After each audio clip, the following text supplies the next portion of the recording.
혹시 매달 날라오는 신용카드 명세서 보고 깜짝 놀란 적 없으세요? 나도 모르게 줄줄 새고 있는 정기결제 내역들. 오늘은 우리 삶 깊숙이, 아주 깊숙이 파고든 이 구독경제의 두 얼굴에 대해 한번 제대로 파헤쳐 보겠습니다. 자, 한번 생각해 볼까요?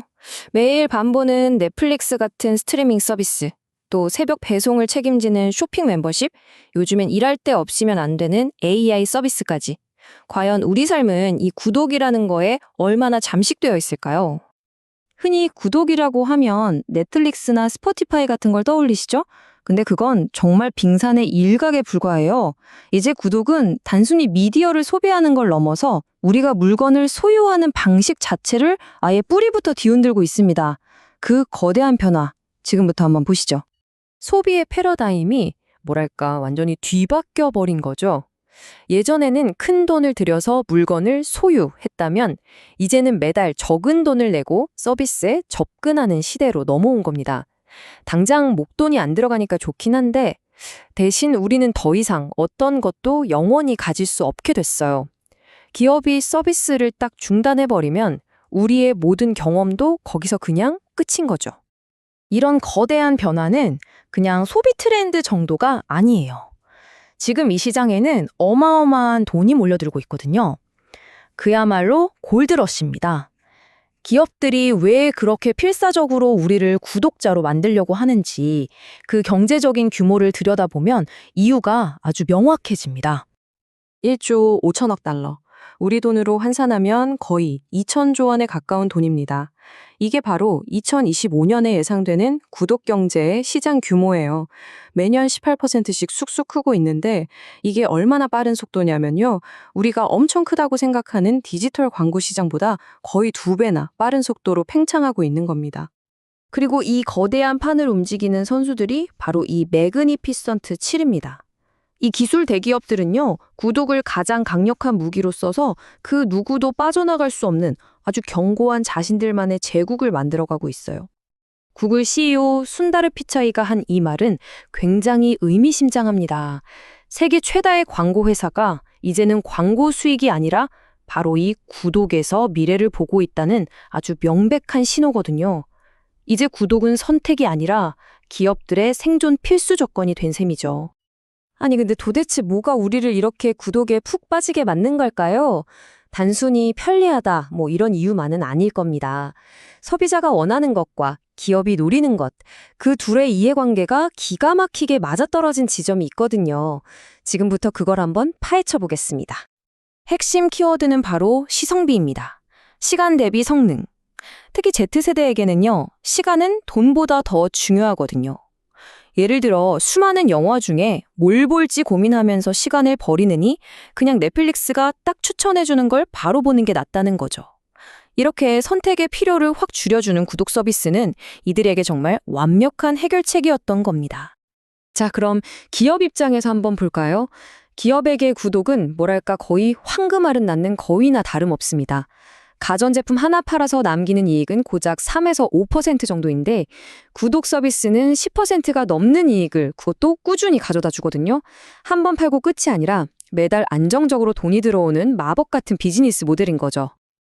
자, 그런데요. 이렇게 눈부시게 편리한 세상, 그 이면에는 좀 어두운 그림자가 있어요. 우리는 이 편리함을 얻는 대신 과연 무엇을 내어주고 있는 걸까요? 이제부터 동전의 뒷면을 한번 살펴보겠습니다. 그건 바로 락인 효과, 우리말로 하면 가두리 효과라고 할 수 있죠.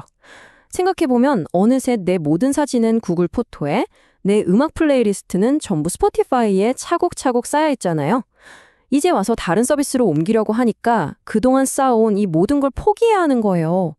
우리는 이 편리함의 대가로 보이지 않는 족쇄를 차게 된 셈이죠.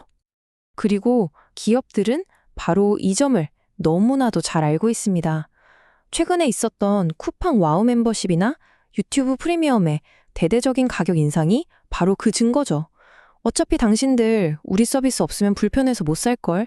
이걸 아니까 소비자들은 울며 겨자 먹기로 인상된 가격을 받아들일 수밖에 없는 겁니다. 아니 근데 비싸면 안 쓰면 되지. 왜 이 간단한 말이 안 통할까요? 핵심은 바로 대안이 없다는 겁니다. 쿠팡의 로켓 배송을 완벽하게 대체할 서비스가 있나요? 유튜브 프리미엄의 그 편리함을 대신할 서비스가 마땅히 떠오르시나요? 이렇게 선택권이 사라진 구독, 이게 바로 강제 구독의 현실입니다. 구독의 영토 확장은 이제부터가 진짜 시작입니다. 스크린 속 디지털 서비스를 넘어서 이제는 우리가 직접 만지고 타는 모든 것, 그러니까 자동차, 가전제품, 심지어 공장의 로봇까지 서비스로 변하고 있거든요. 모든 것의 서비스화, 즉 Everything as a Service 시대가 오고 있는 거죠. 테슬라의 완전 자율 주행, FSD 기능이 딱 그 예시인데요. 이게 되게 재밌어요. 기능은 이미 내 차에 다 설치가 되어 있는데 매달 $99를 내지 않으면 그 기능이 잠겨 있는 거예요. 이제 자동차는 한 번 사면 끝나는 하드웨어가 아니라 계속해서 돈을 내야 모든 기능을 쓸 수 있는 소프트웨어 플랫폼이 되어버린 겁니다. 공장의 로봇도 마찬가지예요. 수억 원씩 하는 로봇을 덜컥 사는 대신에 월 구독료를 내고 빌려 쓰는 서비스형 로봇, 라스가 뜨고 있습니다.